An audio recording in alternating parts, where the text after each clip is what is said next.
horizontal spring with a force constant of 12 Newton per meter is mounted at the edge of a lab bench to shoot marbles at targets on the floor 1 meter below.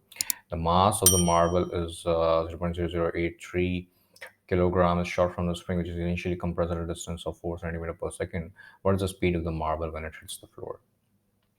Okay.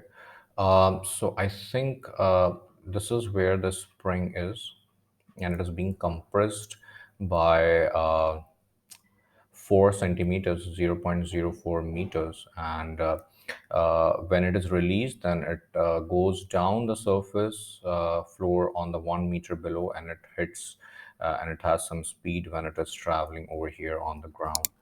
Uh, so definitely we are going to use the energy conservation. The initial energy is because of the potential of the spring, which is k over 2 x naught square, and because of the gravity, which is mgh. And the final energy is only because of the because this is the reference, so there is no gravitational potential. It's only the kinetic energy, which is half mv square. Both should be equal, so that's what we are going to do. This means that half mv square should be equal to k over 2 x naught square plus mgh. So if you multiply both sides by 2 over m, so that's going to look like k over m x naught square plus 2g. So the value of k is 12. The value of the mass is 0.0083. The value of the compression is 0.04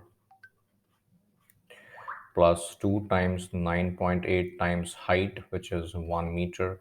That is the value of v square. So the value of v comes out as, let me just grab my calculator, that's 0.04 square times 12 over 0.0083 plus 2 times 9.8.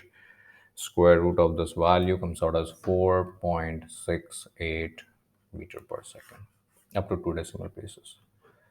Thank you.